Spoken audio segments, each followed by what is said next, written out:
شعبان المعظم کا مہینہ ہے اور میرے تو آگے 15ویں شعبان کی رات آنے والی ہے جس کو ہم شب برات کہتے ہیں، شب قدر کہتے ہیں۔ ہم اپنی ہندکو کی زبان میں شب قدر کہتے ہیں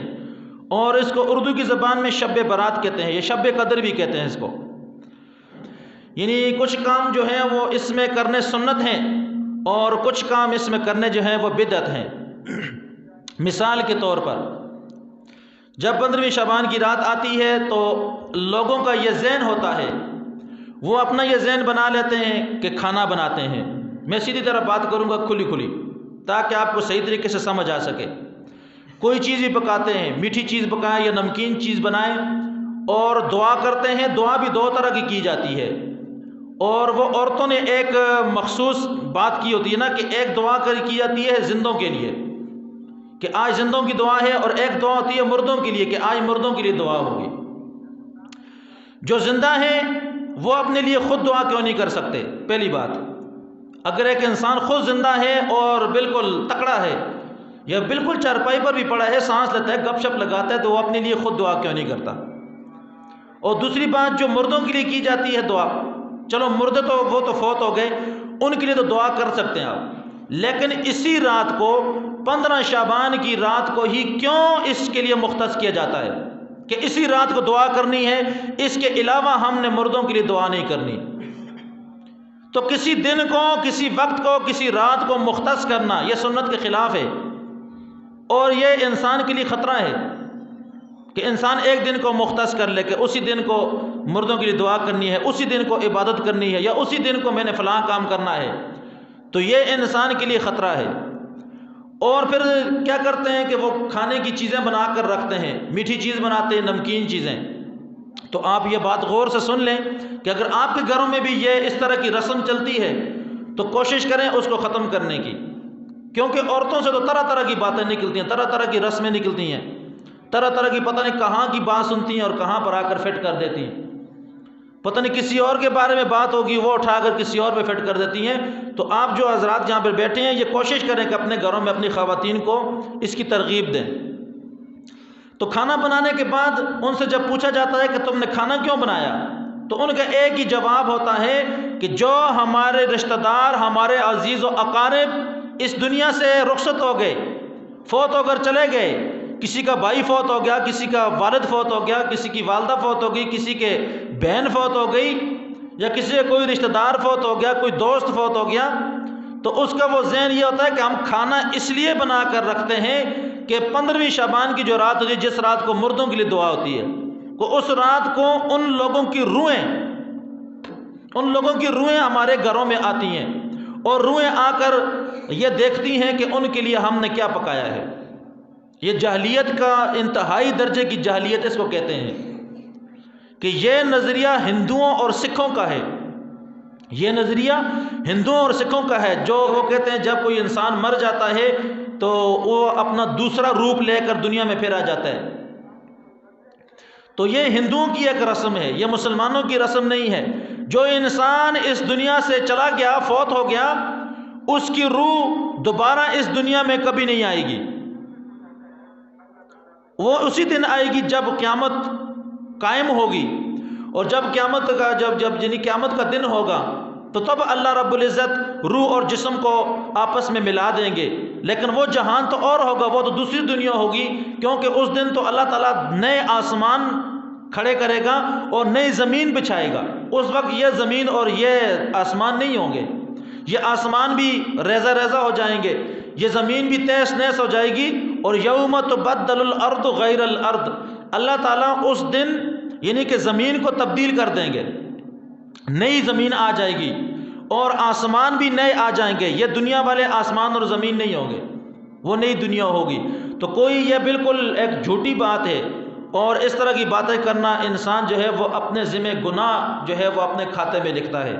تو کسی مردے کی روح جو ہے وہ گھروں میں واپس نہیں آتی۔ چلو اگر آ بھی جاتی ہے، ایک بات مان لیتے ہیں کہ روحیں آتی ہیں، تو ہم نے جو یہ 3-4 پلیٹیں جو ہم نے کھیر بنائی ہے، ان سے ان روحوں کو کیا ہوگا؟ وہ تو ایک والد صاحب کی روح آئی تو وہی کھا کے چلی جائے گی، یہ دو دادا پہلے فوت ہوا 10 سال پہلے، اس کی روح آئے گی تو وہ کیا کھائے گا؟ پھر تو آدھے بھوکے چلے جائیں گے، آدھے کھا کر چلے جائیں گے۔ پھر تو صحیح طریقے سے جو ہے وہ بڑی تقریب ہونی چاہیے کہ دیگیں بنائی جائیں کہ تاکہ جو آس پڑوس کے جو فوت ہوئے ان کی روحیں بھی تاکہ اس سے فائدہ حاصل کریں۔ تو یہ من گھڑت بات ہوتی ہے، اس چیز شریعت کے ساتھ کوئی تعلق نہیں ہے۔ شریعت کو ماننے میں آسانی ہے، شریعت کو چھوڑ کر بدعت میں جو ہے وہ اس میں انسان کے لیے مشکلات ہے۔ انسان جب سنت کے مطابق کام کرتا ہے تو اس میں آسانی ہے۔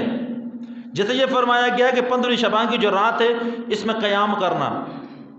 عبادت کرنا، نوافل ادا کرنا، قرآن پاک کی تلاوت کرنا۔ اب اس میں کوئی کہے کہ میں نے کتنی رکعتیں پڑھنی ہیں اور کتنی میں نے اس میں نوافل پڑھنے ہیں اور کون کون سی صورتیں میں نے نوافل کے اندر پڑھنی ہے، یہ بھی مختص نہیں کر سکتا۔ بس جہاں سے فقرؤوا ما تیسر من القرآن، کہ جہاں سے آپ کو آسانی سے قرآن پڑھنا آتا ہے وہ حصہ نماز کے اندر آپ پڑھ لیں۔ نماز کے علاوہ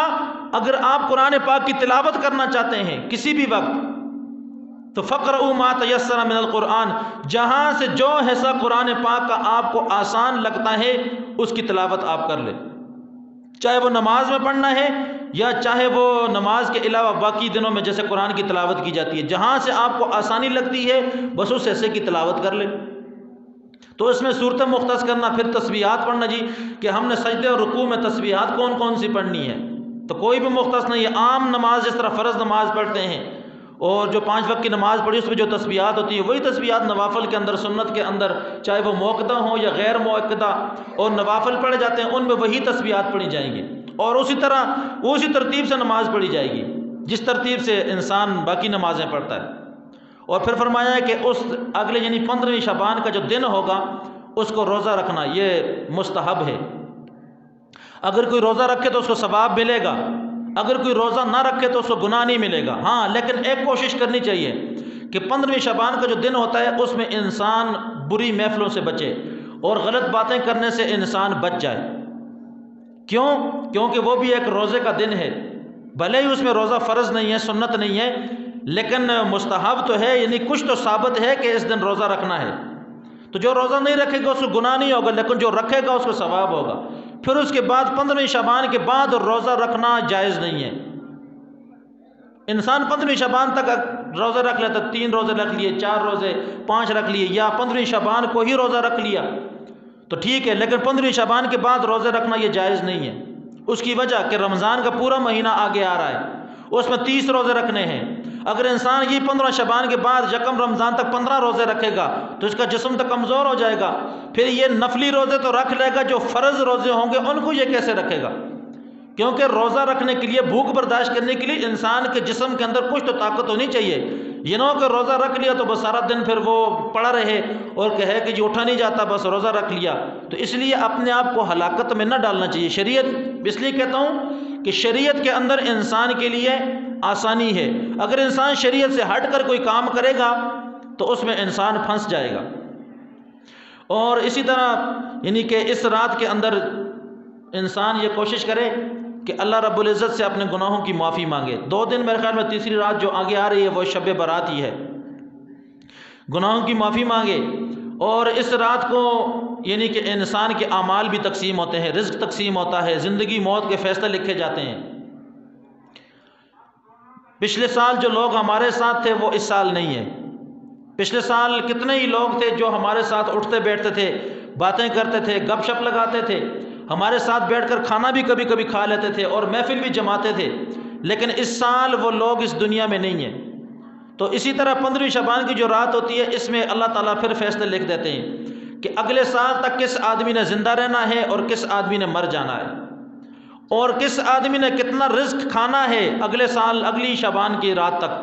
اور کس نے کتنا نہیں کھانا، کس نے دانہ پانی کتنا کھانا ہے، یہ سارا کچھ اللہ رب العزت لکھ دیتے ہیں، دوبارہ تجدید ہو جاتی ہے اس کی۔ حالانکہ جب انسان پیدا ہوتا ہے سارے معاملات اس کے لکھے جا چکے ہوتے ہیں،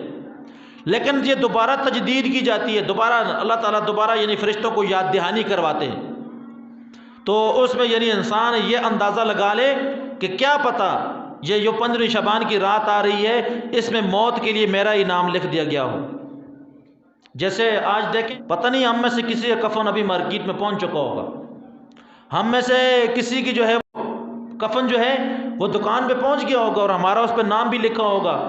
اور شاید جو رات ابھی 15 شعبان ہے، اس کو کیا پتا کہ کس کا نام موت کے لیے لکھ دیا جائے اور فرشتے کس کو جو ہے وہ اگلی شعبان تک پکڑ لیں۔ تو اس لیے انسان جب یہ کوشش کرے کہ اس رات کو اگر گناہوں سے معافی مانگی تو پھر اگلی شعبان تک یا اس کے بعد اگلی شعبان کیا، پھر انسان عہد کر لے کہ اب میں اپنی زندگی گناہوں میں نہیں گزاروں گا، بلکہ اگر کوشش کروں گا اچھا کام کرنے کی، لیکن اگر اچھا کام نہیں کر سکا تو برائی سے بھی بچوں گا۔ تو یہ انسان کی کوشش ہونی چاہیے۔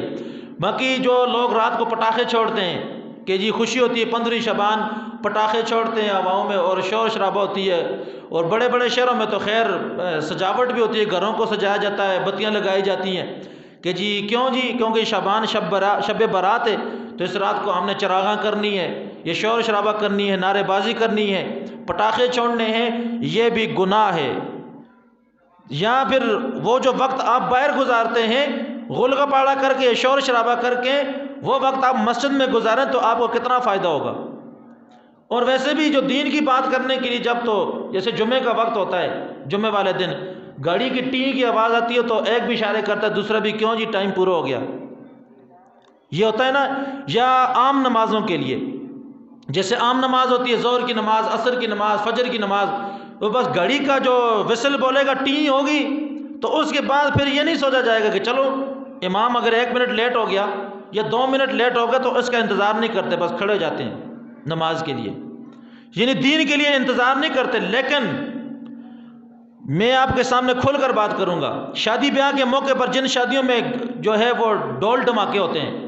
اس میں ساری رات جو کنجر آتے ہیں وہ اگر 12 بجے تک بھی نہ آئے تو پھر بھی مکان کی چھت پر بیٹھ کر انتظار کرتے ہیں کہ نہیں کرتے؟ یہ سچی بات ہے، اس سے کوئی انسان انکار نہیں کر سکتا، کرتے ہیں کہ چاہے وہ اگر صبح کی اذان تک بھی نہیں آئیں گے تو پھر بھی انتظار کریں گے کہ کبھی تو آئیں گے۔ لیکن دین کے لیے ہم 1 منٹ اپنا ضائع کرنے کے لیے تیار نہیں ہیں، 1 منٹ، اور یہی 1 منٹ قیامت والے دن انسان کو 1000 منٹ کے برابر محسوس ہوگا، اور انسان افسوس کرے گا کہ ہائے کاش میں نے دین کے لیے 1 گھڑی بھی قربان نہیں کی، میں نے 1 منٹ بھی دین کو نہیں دیا، میں نے 1 گھنٹہ جو ہے وہ اللہ کے دین کے لیے قربان نہیں کیا۔ اس وقت انسان جو ہے وہ بڑا افسوس کرے گا، اور پھر انسان یہ بھی کہے گا یا اللہ مجھے دنیا میں واپس بھیج دے، اب تو جا کر میں نیک کام بھی کروں گا اور تیرے گناہ نہیں کروں گا، نافرمانی نہیں کروں گا۔ اللہ رب العزت فرمائیں گے نہیں نہیں نہیں نہیں، جو 50 سال 60 سال کی زندگی تو نے گزاری تھی نا، وہ تیرے لیے مہلت تھی، وہی تجھے مہلت دی گئی تھی، لیکن تو نے وہ زندگی جو ہے وہ فضول کامے میں گزاری ہے، اور تو نے تو یہ سوچ رکھا تھا کہ تو دنیا میں ہمیشہ کے لیے رہنے کے لیے آیا ہے۔ تو ابھی بھی لوگوں کے ذہن میں، کچھ لوگوں کے ذہنوں میں یہی باتیں ہوتی ہیں کہ ہم ہمیشہ کے لیے دنیا میں آئے ہیں۔ نہیں، ہم نے اپنے رشتہ داروں کی قبریں اپنے ہاتھوں سے کھودی ہیں، ہم نے اپنے رشتہ داروں کو اپنے ہاتھوں سے قبر کے اندر دفن کیا ہے، اوپر بڑے بڑے پتھر رکھ کر مٹی ڈالی ہے، دعا کی ہے ان کے لیے، اور پھر ان کے غم میں ہم نے ماتم بھی منایا ہے، تعزیت بھی کی ہے، 3 دن کا سوگ بھی منایا ہے ہم نے، اور پھر ان 3 دنوں میں ہم نے یہ اندازہ بھی لگایا کہ موت پر حق ہے۔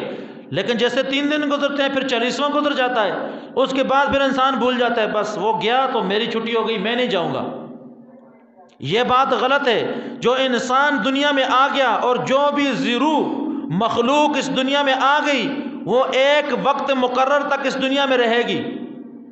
اس کے بعد اس انسان کو یا اس زندہ چیز کو، جو جاندار چیز ہے، اس کو اس دنیا سے واپس جانا ہی پڑے گا، کیونکہ ایک دن پیدا ہونے کا ہے اور ایک دن مرنے کا ہے۔ چاہے وہ انسان ہیں، چاہے وہ جنات ہیں، چاہے وہ جانور ہیں، چاہے وہ چرند پرند، نباتات، جمادات، کوئی بھی،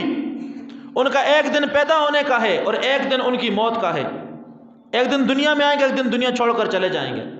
تو یہ بات انسان اپنے ذہن سے نکال دے کہ وہ دنیا میں ہمیشہ رہنے کے لیے آیا ہے۔ ہمیشہ رہنے کے لیے نہیں آیا، بلکہ کچھ مہینے گزریں گے، کچھ سال گزارے گا، اس کے بعد اس کو اس دنیا سے واپس جانا پڑے گا۔ یہ دنیا ایک مسافر خانہ ہے، جیسے سفر کرنا ہوتا ہے، مخصوص لاہور تک سفر کرنا، 5 گھنٹے کا سفر،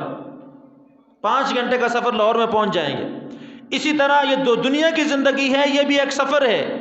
کہ اس کی ایک لمٹ ہے اللہ تعالیٰ نے رکھی ہے، چاہے وہ 20 سال کی ہے، چاہے وہ 50 سال کی ہے، چاہے وہ 1 گھنٹے کی ہے، 1 دن کی ہے، وہ اللہ تعالیٰ نے ایک لمٹ رکھ دی ہے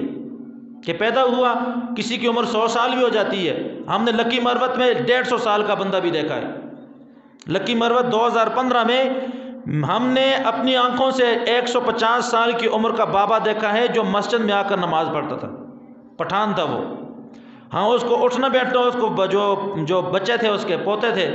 وہ اس کو اٹھاتے بٹھاتے تھے، باقی وہ جو قرآن کی تلاوت کرتا تھا بغیر چشمے لگائے وہ قرآن کی تلاوت کرتا تھا اور نماز کے لیے آتا تھا۔ جب ہم نے اس سے پوچھا بابا جی کہ جب پاکستان بنا تو آپ کہاں تھے، تو وہ ہنسنے لگا۔ وہ اردو تھوڑی تھوڑی بول سکتا تھا، پشتو زیادہ بولتا تھا۔ تو جب اس سے پوچھا گیا کہ پاکستان بنا تو آپ کہاں تھے، تو اس نے مسکراتے ہوئے کہا، اس نے کہا پاکستان تو کل بنا ہے۔ اس نے یہ کہا کہ جب پاکستان بنا اس وقت میری عمر 65 سال تھی یا 70 سال تھی۔ تو کہتا ہم نے تو پاکستان کی آزادی کی جنگ لڑی ہے، پاکستان تو ہماری آنکھوں کے سامنے بنا اور کل بنا ہے۔ تو یعنی اگر اس کی 150 سال عمر ہو گئی تو اس کو بھی ایک وقت یعنی وہ اس کو جب موت آئے گی اس کو بھی جانا پڑے گا، چاہے وہ 200 سال کی عمر گزارے گا۔ یہ ہے نا، نوح علیہ السلام کی عمر 950 سال تو ان کی دین کی تبلیغ ہے، لیکن ان کی عمر پتہ نہیں اس سے بھی زیادہ ہوگی، 1000 سال سے زیادہ ہوگی، لیکن وہ بھی چلے گئے، ان کے لیے بھی موت آئی، اس دنیا سے چلے گئے۔ اللہ تعالیٰ نے اپنے انبیاء کو اگر موت نہیں بخشی نا تو اس کے علاوہ کوئی اور مخلوق انبیاء سے بڑھ کر نہیں ہے، سب کو جانا ہے۔ اور انسان یہ تہیہ کرے کہ اس مہینے میں بھی ہم جو ہے وہ اپنے گناہوں کی معافی مانگیں گے، اور آگے رمضان کا مہینہ آ رہا ہے اس میں بھی ہم معافی مانگیں گے۔ اور کچھ لوگ بد نصیب ایسے بھی ہوتے ہیں کہ جن کی معافی، جن کے گناہوں کی بخشش یہ 15 شعبان کی جو شب برات جس کو کہتے ہیں اس میں بھی نہیں ہوتی۔ حالانکہ شب کا معنی ہوتا ہے رات، اور برات کہتے ہیں خلاصی کو، آزادی کو اور بری ہونے کو، کہ انسان جو ہے وہ گناہوں سے بری ہوتا ہے، انسان جو ہے وہ یعنی خلاص ہوتا ہے، جہنم کی آگ سے خلاص ہوتا ہے۔ تو یہ شب برات اسی لیے اس کو کہا جاتا ہے۔ تو کچھ ایسے لوگ ہوتے ہیں جن کی بخشش اور مغفرت اس رات میں بھی نہیں ہوتی، چاہے وہ کچھ بھی کر لیں، جتنی مرضی نوافل عبادت کر لیں، ان کی یعنی کہ مغفرت اور بخشش اس رات میں نہیں ہوتی۔ اور وہ کون لوگ ہیں؟ وہ 8 قسم کے لوگ ہیں، 8 قسم کے لوگ کہ جن کی بخشش نہیں ہوتی۔ نمبر 1 سب سے پہلے جو 1 نمبر پہ جو آتا ہے وہ ہے مشرک انسان، شرک کرنے والا، اس کی بخشش نہیں ہوتی۔ کیوں؟ اس کے لیے اللہ تعالیٰ نے واضح اعلان کر دیا، ان اللہ لا یغفر ان یشرک بہ ویغفر ما دون ذلک لمن یشاء۔ جو اللہ کے ساتھ کسی کو شریک کرتا ہے اور اللہ کے علاوہ کسی اور کو عالم الغیب سمجھتا ہے، اللہ کے علاوہ کسی اور کو داتا، مشکل کشا، حاجت روا سمجھتا ہے، اور اللہ کے علاوہ کسی اور کو عبادت کے لائق سمجھتا ہے، وہ انسان مشرک ہوتا ہے، اس کی بخشش مغفرت نہیں ہوگی۔ جتنے مرضی نوافل ادا کرے، جتنے مرضی وہ صدقے کرے، جتنے مرضی وہ یعنی کہ سجدے رکوع کرے، اس کی بخشش نہیں ہوگی۔ اور دوسرے نمبر پر جو انسان اپنے مسلمان بھائیوں کے لیے دل میں بغض رکھتا ہے، جس کو حسد کہتے ہیں، یعنی کہ جو چیز اس کے پاس نہیں ہے اس کے دوسرے مسلمان بھائی کے پاس وہ چیز موجود ہے، اور اس کی یہ خواہش ہے، یا اس سے جلن کرتا ہے، جس کو انجیلس کہتے ہیں، یہ اس سے جلن کرتا ہے کہ وہ تو کھا گیا اور میں رہ گیا، یا اس کے پاس اتنی دولت آ گئی اور میرے پاس کچھ نہیں، میں غریب ہوں، تو اس کے لیے وہ اپنے دل میں بغض پالتا رہتا ہے، حسد پالتا رہتا ہے، بے صحیح فضولی۔ اس کو اللہ نے دیا ہے تو اللہ آپ کو بھی دے سکتا ہے۔ کسی کو غریب اللہ تعالیٰ نے بنایا ہے تو اس میں بھی اللہ کی حکمت ہے، اور اس میں ایک اللہ کی حکمت ہے، اور اس میں آزمائش ہے کہ یہ غریب ہو کر میرا کتنا شکریہ ادا کرتا ہے۔ اور اگر کسی کو اللہ نے دولت سے نوازا ہے، اس کو زیادہ پیسہ دیا، امیر بنایا ہے، تو اس میں بھی اللہ کی جو ہے وہ آزمائش ہے۔ لیکن ایک بات یاد رکھیں، جو غریب آدمی ہوتا ہے نا، جس کے پاس دولت کم ہوتی ہے یا اس کا مکان پرانا ہے، تو میں آپ کو یہ بات بھی کہہ دوں کہ اس انسان کے لیے نا حساب و کتاب بھی آسانی سے ہوگا۔ کیوں؟ کیونکہ وہ دنیا کی زندگی میں غریبی میں رہا ہے، اور اللہ کے دیے ہوئے تھوڑے سے رزق پر اس نے شکریہ ادا کیا اور اللہ کے سامنے شکوہ نہیں کیا، تھوڑے سے رزق پر وہ راضی ہو گیا، تو اللہ تعالیٰ قیامت والے دن ایسے شخص کے تھوڑے سے عملوں پر راضی ہو جائے گا، تھوڑے سے اعمال ہوں گے، اللہ تعالیٰ راضی ہو جائے گا۔ پھنسے گا تو امیر آدمی پھنسے گا، وہ بیچارہ اپنی پراپرٹیوں کا جو ہے وہ سوال جواب دے گا، وہ کہاں پر کوئی ہوٹل بنایا، کہاں پر کوئی مکان بنایا، کہاں پر گاڑی خریدی، کہاں پر پیسہ خرچ کیا جائز ناجائز شیطان کے راستے میں، وہ تو پھنسا رہے گا۔ لیکن جس غریب کے پاس دولت اتنی نہیں ہے کہ وہ 3 وقت تک کھانا کھا سکیں، اس کا حساب کتاب کیا ہوگا؟ اس سے تو یہی پوچھا جائے گا، کھانے پینے کے بارے میں ہی پوچھا جائے گا، تو وہ جو کھائے گا بس اسی کا حساب کتاب دے گا۔ لیکن امیر آدمی کو تو سوالوں، اس کے سامنے بڑی لسٹ ہوگی، وہ تو اس کو تو ایک ایک پائی کا حساب کیا جائے گا۔ وہ تو پہلے یہ سوال ہوگا کہ یہ دولت تم نے کمائی کہاں سے تھی؟ قیامت والے دن اللہ تعالیٰ بندے سے 5 سوال کرے گا، اور 5 سوال کرنے سے پہلے انسان کے جو ٹانگیں ہیں، پاؤں ہیں، وہ زمین کے اندر دھنس جائیں گی، اور 5 سوالوں کے جواب دینے سے پہلے اس انسان کی جو ہے وہ قدم ہے وہ زمین سے باہر نہیں نکلیں گے، چاہے وہ ان سوالوں کے جواب صحیح دے، چاہے وہ ان سوالوں کے جواب غلط دے۔ قبر کے 3 سوال تو وہ تو ہوں گے، وہ تو پہلے سٹیپ پہ ہے نا، وہ تو میت ابھی گھر پر ہے نا۔ جب انسان فوت ہو جاتا ہے، میت گھر کی چارپائی پر ہوتی ہے، جنازے کا ٹائم ہم مختص کرتے ہیں، جی شام کو 4 بجے جنازہ ہوگا، تو ہم اس کے بعد قبر پہ جا کے میت کو دفن کرتے ہیں، دفن کرنے کے بعد کہتے ہیں جی ہٹو ہٹو ہٹو ہٹو، یہاں سے فرشتے آئیں گے۔ اچھا، فرشتے آپ سے ڈرتے ہیں کہ وہ آپ کے ہوتے ہوئے نہیں آئیں گے؟ جس فرشتے نے پکڑ کر سانس نکال دی، اب وہ آپ لوگوں سے ڈرے گا کہ وہ وہاں پہ حساب کتاب کے لیے نہیں آئے گا؟ کوئی ویسی بات نہیں ہے۔ جب انسان فوت ہو جاتا، روح نکل گئی، بس اس کا حساب و کتاب من ربک ما دینک من نبیک کا شروع ہو چکا ہے۔ چاہے اس کا جنازہ ہم جو ہے وہ 1 مہینے، جو لوگ سعودیہ میں فوت ہوتے ہیں ان کی میت آنے میں مہینہ لگتا ہے، تو اس کا مطلب مہینہ پورا فرشتے ایئرپورٹ پہ استقبال کے لیے کھڑے ہوں گے، آئے گا تو اس سے پوچھیں گے۔ ایسا نہیں ہے، انسان فوت ہو گیا، اس کا حساب و کتاب شروع ہو چکا ہے، بس اس نے اپنے عملوں کا حساب دینا ہے۔ تو جو 5 سوال کیے جائیں گے، انسان کے قدم زمین کے اندر پھنس جائیں گے، وہ اپنے قدم چاہ کر بھی، زور لگا کر بھی نہیں نکال سکے گا۔ اور اس میں سب سے پہلا سوال ہوگا بندے سے کہ تو نے جوانی کہاں پر گزاری ہے، یہ پہلا سوال کیا جائے گا۔ اور اس میں انسان پھر بتائے گا اپنی جوانی کے بارے میں کہ میں نے جوانی کی زندگی کہاں پر گزاری ہے اور کہاں پر میں نے خرچ کی ہے۔ اس لیے کہتے ہیں جوانی کی عبادت، ایک عبادت بڑھاپے کی 100 عبادتوں سے جو ہے وہ بہتر ہے، کیونکہ جوان ہوتا ہے انسان، اور جوانی میں اپنے نفس پر قابو رکھنا اور اپنے آپ کو یعنی کہ اللہ کے دین کے تابع کرنا، یہ بڑا مشکل کام ہوتا ہے۔ اس لیے یہ بڑا مشکل کام ہوتا ہے کہ جوانی کی زندگی میں انسان اپنے آپ کو قابو میں رکھے۔ تو جوانی کے بارے میں پوچھا جائے گا۔ پھر روزی، جو تو نے رزق کمایا ہے، دولت کمائی ہے، کہاں سے کمائی تھی اور کہاں پہ خرچ کی ہے، کس ذریعے سے کمائی تھی، حلال ذریعے سے یا حرام ذریعے سے تو نے روزی کمائی، اور خرچ کہاں پر کی، حلال کے راستے میں یا حرام کے راستے میں، یہ سوال بھی کیا جائے گا۔ تو انسان تو پھنس جائے گا وہاں پر اپنے عملوں کا حساب دیتے دیتے۔ تو جو غریب آدمی ہوگا وہ بیچارہ جلدی جلدی اپنے حساب و کتاب جو ہے وہ ختم کر دے گا۔ اس کے بعد تیسرے نمبر پر وہ آتا ہے شراب پینے والا، شراب کا عادی، جس کو شراب پینے کی عادت ہو۔ ایک دفعہ شراب پی، اس کے بعد توبہ کر لی، شراب نہیں پی، اس کی توبہ قبول ہو گئی، اس کی معافی ہو گئی۔ لیکن جو شراب بار بار پیے، بار بار توبہ کرے، بار بار پیے اور بار بار توبہ کرے، وہ اس کی جو ہے وہ توبہ قبول نہیں ہوتی۔ اور جو پکا شراب پینے والا ہو، شراب پینے سے اس لیے منع کیا کہ شراب پینے سے کے بعد انسان کا دماغ ختم ہو جاتا ہے، اس کی غیرت بھی مر جاتی ہے، جیسے کوکین کا نشہ کرنے سے یا کوئی اور ایسا نشہ کرنے سے انسان کی غیرت ختم ہو جائے، شرم و حیا، پردہ ختم ہو جائے اور دماغ اس کا ختم ہو جائے، ایسا نشہ اسلام کے اندر حرام ہے۔ اور اس میں شراب سب سے پہلے آتی ہے، شراب سر فہرست ہے۔ کیوں کہ شراب پینے کے بعد، اس لیے کہا ہے کہ شراب تمام برائیوں کی جڑ ہے، کہ جب انسان شراب پیتا ہے، شراب پینے کے بعد انسان کو ہوش نہیں رہتی کہ وہ کس کے گھر میں ہے، اپنے گھر میں ہے یا کسی اور کے گھر میں، وہ دھوپ میں ہے یا بارش کے اندر ہے، اس انسان کو ہوش نہیں رہتی شراب پینے کے بعد، ایسا اس کو یعنی کہ ذہن کے اندر خمار چڑھ جاتا ہے۔ تو شراب پینا، جو شراب کا عادی ہوگا اس کی بخشش اور مغفرت بھی نہیں ہوگی۔ اور چوتھے نمبر پہ جو آدمی آتا ہے کہ جس کے ٹخنے جو ہیں، اگر وہ پاجامے کے نیچے آئیں گے، اگر اس کے پانچے ٹخنوں سے اوپر نہیں ہیں اور ہمیشہ اس کے جو شلوار کے جو پانچے ہیں اس کے ٹخنوں کو ڈھکے رہتے ہیں، تو اس انسان کی بخشش بھی نہیں ہوگی۔ اور شلوار کی بات نہیں ہے، جو شلوار پہنتا ہے وہ پینٹ پتلون پہننے والا، لنگی باندھنے والا یا کوئی کپڑا تہبند باندھنے والا کوئی بھی ہے، اگر اس کے ٹخنے ننگے نہیں ہیں، مرد کے لیے، عورت کے لیے تو ٹخنے جو ہے وہ ننگے کرنا حرام ہے اور مرد کے لیے ٹخنے چھپانا حرام ہے۔ دیکھیں دونوں کے لیے اللہ تعالیٰ نے رکھا ہے نا کہ عورت کے لیے ٹخنے ننگے کرنا حرام ہے اور مرد کے لیے ٹخنوں کو ڈھکنا چھپانا یہ حرام ہے۔ عورت کے لیے تو مکمل پردہ نا، سر کی چوٹی سے پاؤں کے ناخن تک، اور مرد کے لیے کیا ہے کہ ناف سے لے کر گھٹنوں تک، یہ مرد کا ستر ہے۔ اگر اتنا کپڑا اس کے پاس موجود ہے، نماز پڑھ سکتا ہے، قرآن کی تلاوت کر سکتا ہے۔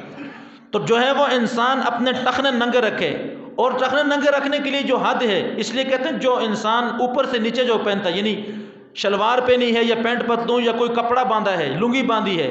تو وہ اوپر سے نیچے کی طرف جا رہی ہے، تو اس سے جو ہے وہ ٹخنے جو ہے وہ نہ چھپے ہوں۔ باقی جراب پہننے سے یا موزہ پہننے سے ٹخنے اگر چھپ بھی جائیں تو اس شرط میں نہیں آتے۔ تو ٹخنے کو چھپانے والا، جیسے پینٹ پتلون پہنتے ہیں نا لوگ، جو پینٹ شرٹ پہنتے ہیں، تو ان کے پانچے اتنے لمبے ہوتے ہیں کہ وہ جوتوں سے بھی باہر ہوتے ہیں، اور جب گلی سے گزرتے ہیں نا تو ان کے جو پانچے ہوتے ہیں نا وہ گلی میں جھاڑو دے رہے ہوتے ہیں پیچھے سے، وہ جھاڑو دیتے ہوئے جاتے ہیں کہ یہ۔ اور پھر یہ آج کل تو ویسے بھی جینز آئی ہوئی، جس کو جینز کہتے ہیں، تو بڑے بڑے سٹائل ہوتے ہیں، ادھر سے کٹ لگا ہوتا ہے، ادھر سے کٹ، یہ سفید رنگ ہے، یہ سرخ رنگ ہے، اس کٹ کی بنائی ہوتی ہے، یہ پینٹ پتلون ہے۔ کیوں؟ انگریز کے طریقے پہ جو ہم نے چلنا ہے، چاہے وہ کسی بھی شکل کا ہو۔ پھر اس کے بعد جو ہے 5ویں نمبر پر آتا ہے ناحق قتل کرنے والا۔ کسی کو کسی نے ناحق قتل کر دیا، کوئی وجہ نہیں تھی، ویسے ہی قتل کر دیا، اس کی بخشش بھی نہیں ہوگی، اور اس کا بدلہ قیامت والے دن یہی ہوگا کہ اس کے بدلے میں پھر وہ شخص اس کو قتل کرے گا۔ کیوں؟ کہ قتل جو مقتول ہوگا وہ سوال تو پوچھے گا قیامت والے دن کہ مجھے اس نے کیوں قتل کیا، تو وہاں پر انسان وجہ بتائے گا نا کہ میں نے اس کو کیوں قتل کیا۔ اگر کوئی وجہ نہیں ہوگی، ناحق قتل کیا ہوگا، تو اس کی بخشش اور مغفرت نہیں ہوگی، بلکہ ان قاتلوں کو جو ہے وہ فرشتے ہوں گے، وہ ذبح کریں گے قیامت والے دن، چھریوں سے ذبح کر کے ان کو جہنم میں پھینکیں گے، پھر ٹھیک ہوگا، پھر اس کو ذبح کر کے پھر جہنم میں پھینک دیں گے۔ اس کے بعد رشتہ توڑنے والا، کسی دنیاوی وجہ سے رشتہ توڑ دیا، چلو دین کی خاطر رشتہ توڑنا، جیسے والدین اگر مجبور کریں کہ دین کو چھوڑ دے یا شرک کر دے، اس میں والدین کی نافرمانی جائز ہے۔ اگر والدین اپنی اولاد کو غلط راستے پر لگاتے ہیں، شریعت کے خلاف لگاتے ہیں، تو وہ اولاد اپنے والدین کی نافرمانی کر سکتی ہے، ان کے لیے جائز ہے، ان کے لیے اجازت ہے۔ اگر ان کے والدین شرک اور بدعت پر لگاتے ہیں تو وہ اپنے والدین کی بات نہ مانیں۔ اور دنیاوی کے لیے، دنیا کے لیے اگر کوئی رشتہ توڑتا ہے، جیسے جی بھائی نے بہن کو رشتہ نہیں دیا اپنی بچی کا، تو پھر کیا ہوا؟ بہن نے وہ آنا جانا چھوڑ دیا۔ یا جی بھائی نے رشتہ مانگا بہن سے، اور بہن نے اپنی بچی کا رشتہ بھائی کے بیٹے کو نہیں دیا، تو بہن کو جائیداد سے بھی بے دخل کر دیا، بہن کے گھر آنا جانا بھی چھوڑ دیا، اور جو ہے اس کے ساتھ سلام دعا بھی چھوڑ دی، اور موت مرگ بند کر دی، خوشی غم ختم کر دیا۔ کیوں؟ کہ میری بہن نے مجھے رشتہ نہیں دیا۔ یا جی کسی کے پاس کوئی انسان قرض لینے کے لیے جاتا ہے، امداد لینے کے لیے، اس نے اس موقع پر مشکل کے وقت میں مدد نہیں کی، اب یہ دل میں اس کے لیے کیا کر رہا ہے کہ منصوبے بنا رہا ہے کہ اس نے اس موقع پر میری مدد نہیں کی، تو اب جب مجھے موقع ملے گا تو میں اس سے بدلہ لوں گا۔ تو اس لیے رشتہ توڑنے والا، اس کی بخشش بھی نہیں ہوتی۔ اور 7 نمبر پہ جو آتا ہے وہ والدین کا نافرمان، چاہے وہ والد کا ہے یا والدہ کا۔ اگر کوئی بھی نافرمان اپنے والدین سے معافی مانگے، پہلے بات کر دی ہے کہ اگر والدین غلط راستے پر لگائیں تو ان کی بات نہ مانیں، لیکن اگر والدین اچھے راستے پر لگائیں تو ان کی بات کو ماننا چاہیے۔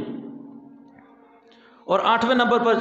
نمبر پر جو سب سے آخری میں آتا ہے وہ ہے زنا کرنے والا۔ جو انسان زنا کا عادی ہو، اور یہ شب برات جو آ رہی ہے، اس میں رات کو قیام کرنا، اللہ تعالیٰ سے اپنے گناہوں کی معافی مانگنا، اور 15 شعبان کی روزہ رکھنا جو ہے وہ مستحب عمل ہے۔ اللہ تعالیٰ مجھے اور آپ سب کو عمل کرنے کی توفیق عطا فرمائے۔ سبحان ربک رب العزت عما یصفون وسلام علی المرسلین والحمد للہ رب العالمین۔